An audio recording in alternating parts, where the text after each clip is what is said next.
श्री गणेशाय नमः। शिवनंदन गौरी तनय प्रथम पूज्य गणराज, सकल मंगल को हरो पूरन हो हर काज। गुरु ग्रंथन का सार है, गुरु है प्रभु का नाम, गुरु अध्यात्म की ज्योति है, गुरु है चारों धाम। सुज्जी कहते हैं, श्री नारद मुनि के वचन सुनकर राजर्षि अम्बरीश ने आश्चर्य से कहा, महामुने, आप कार्तिक मार्गशीर्ष आदि पवित्र महीनों को छोड़कर वैशाख मास की ही इतनी प्रशंसा क्यों करते हैं? वैशाख को सब मासों में श्रेष्ठ क्यों बतलाते हो? नारद जी कहने लगे, हे राजन, वैशाख मास सब धर्मों, सब प्रकार के तपों के, सब महीनों और सब दानों से अधिक क्यों है? ये अब मैं तेरे सामने कहता हूँ, तुम ध्यान से सुनो।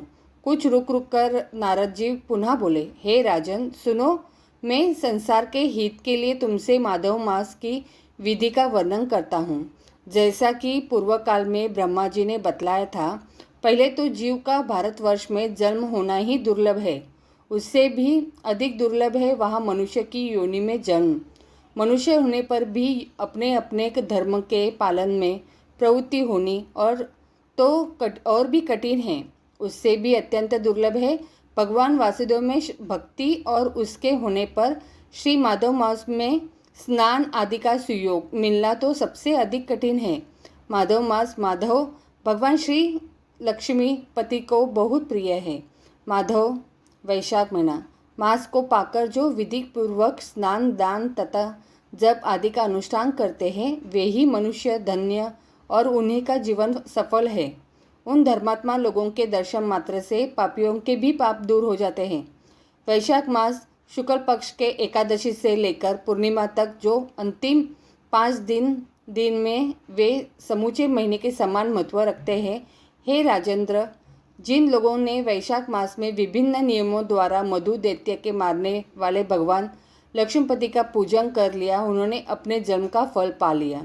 भला कौन सी ऐसी अत्यंत दुर्लभ वस्तु है जो वैशाख के स्नान तथा विधि पूर्वक भगवान के पूजन से नहीं प्राप्त होती? जिन्होंने दान, होम, जप, तीर्थ में प्राण त्याग तथा संपूर्ण पापों का नाश करने वाले भगवान श्री नारायण का ध्यान नहीं किया, उन मनुष्यों का जन्म इस संसार में व्यर्थ ही समझना चाहिए। जो धन के रहते हुए भी कंजूसी करता है, दान आदि किए बिना ही जाता है, उसका धन व्यर्थ है। हे राजन, उत्तम कुल में जन्म, अच्छी मृत्यु, श्रेष्ठ भोग, सुख दान करने में प्रसन्नता, उदारता तथा धैर्य, ये सब भगवान श्री विष्णु की कृपा से ही प्राप्त होते हैं। भगवान नारायण की कृपा से ही मनोवांछित सिद्धियाँ मिलती है। जो कार्तिक में, माघ में तथा माधव को प्रिय लगने वाले वैशाख मास में स्नान करके भगवान लक्ष्मीपति की विशेष विधि के साथ भक्तिपूर्वक पूजा करता है और अपनी शक्ति के अनुसार दान देता है, वह मनुष्य इस लोक का सुख भोगकर अंत में श्री हरि के पद को प्राप्त होता है। हे राजन, जैसे सूर्योदय होने पर अंधेरा खत्म हो जाता है, उसी प्रकार वैशाख मास में प्रातः स्नान करने से अनेक जन्मों के पाप नष्ट हो जाते हैं। यह बात ब्रह्मा जी ने मुझे बताई थी। भगवान श्री विष्णु ने माधव मास की महिमा का विशेष प्रचार किया है। वैशाख महीना आने पर मनुष्य को गंगा, नर्मदा, यमुना अथवा सरस्वती में सूर्योदय से पहले स्नान करके भगवान मुकुंद की पूजा करनी चाहिए। इसे तपस्या करने जितना फल मिलता है, साथ ही अक्षय स्वर्ग की प्राप्ति होती है। राजन, देवाधिदेव लक्ष्मीपति पापों का नाश करने वाले हैं। उन्हें नमस्कार करके चैत्र की पूर्णिमा को वैशाख स्नान व्रत का आरंभ करना चाहिए। व्रत लेने वाला शक्ति के अनुसार कुछ दान दे, हविष्यास्त्र भोजन करे, पर सोए, ब्रह्मचर्य व्रत में दृढ़तापूर्वक स्थित रहे तथा हृदय में हमेशा भगवान श्री नारायण का ध्यान करे।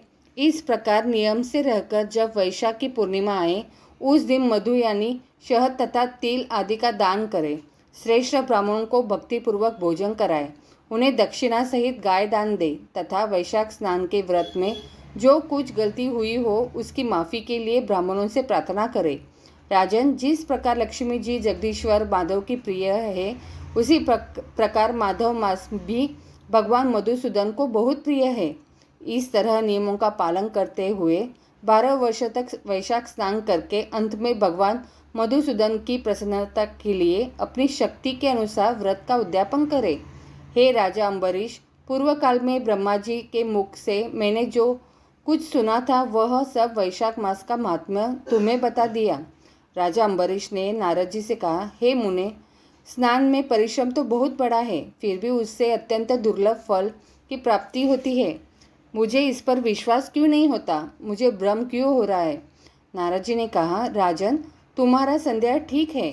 थोड़े से परिश्रम के द्वारा महान फल की प्राप्ति असंभव सी बात है, पर फिर भी इस पर विश्वास करो, क्योंकि यह ब्रह्मा जी की बताई हुई बात है।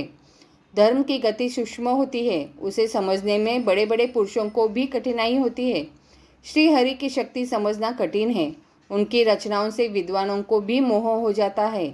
विश्वामित्र आदि क्षत्रिय थे, किंतु धर्म का अधिक अनुष्ठान करने के कारण वे ब्राह्मणत्व को प्राप्त हो गए। अंततः धर्म की गति अत्यंत सूक्ष्म है। हे राजन, तुमने सुना होगा, अजामिल अपनी धर्म पत्नी का परित्याग करके सदा पाप के मार्ग पर ही चलता था, तथापि मृत्यु के समय उसने केवल पुत्रों के सहस्त्रवश नारायण कहकर पुकारा। पुत्र का चिंतन करके नारायण का नाम लिया, किंतु इतने से ही उसको अत्यंत दुर्लभ पद की प्राप्ति हुई। जैसे बिना इच्छा के भी यदि आग का स्पर्श किया जाए तो वह शरीर को जलाती है, उसी प्रकार किसी दूसरे निमित्त से भी यदि श्री गोविंद का नामोच्चारण किया जाए तो वह पाप राशि को भस्म कर डालता है।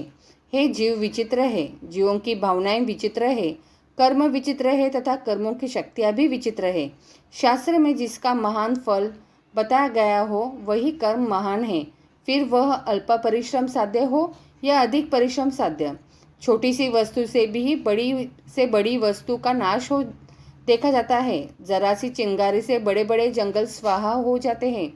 जो श्री कृष्ण के भक्त हैं उनके अनजान में किए हुए हजारों हत्याओं से युक्त भयंकर पातक तथा चोरी आदि पाप भी नष्ट हो जाते हैं।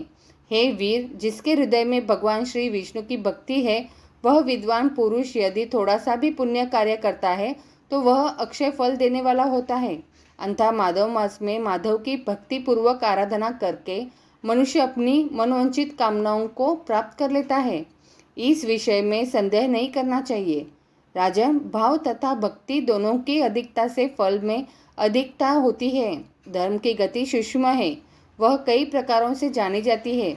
महाराज, जो भाव से हीन है, जिसके हृदय में उत्तम भाव एवं भगवान की भक्ति नहीं है, वह अच्छे देश तथा काल में जा जाकर जीवन भर पवित्र गंगा जल से नहाता और दान देता रहे तो भी कभी शुद्ध नहीं हो सकता, ऐसा मेरा विचार है। अंततः अपने हृदय में शुद्ध भाव की स्थापना करके वैशाख मास में प्रातः स्नान करने वाला जो विशुद्ध चित्त पुरुष भक्तिपूर्वक भगवान लक्ष्मीपति की पूजा करता है, उसके पुण्य का वर्णन करने की शक्ति मुझ में नहीं। इसलिए हे राजन, तुम वैशाख मास के फल के विषय में विश्वास करो। छोटा सा शुभ कर्म भी सैकड़ों पाप कर्मों का नाश करने वाला होता है। जैसे हरिनाम के भय से राशि राशि पाप नष्ट हो जाते हैं, उसी प्रकार सूर्य के मेष राशि पर स्थित होने के समय प्रातः स्नान करने से तथा तीर्थ में भगवान की स्तुति करने से भी समस्त पापों का नाश हो जाता है। जिस प्रकार गरुड़ के तेज से सांप भाग जाते हैं, उसी प्रकार प्रातः काल वैशाख स्नान करने से पाप नष्ट हो जाते हैं। यह निश्चित बात है। जो मनुष्य मेष राशि के सूर्य में गंगा या नर्मदा के जल में नहाकर 1, 2 या तीनों समय भक्ति भाव के साथ पाप प्रशमन नामक स्तोत्र का पाठ करता है, वह सब पापों से मुक्त होकर परम पद को प्राप्त होता है। हे राजा अम्बरीश, इस प्रकार मैंने थोड़े में यह वैशाख स्नान का सारा महात्मा सुना दिया। अब और क्या सुनना चाहते हो? वैशाख महात्म अध्याय 3 संपूर्णम।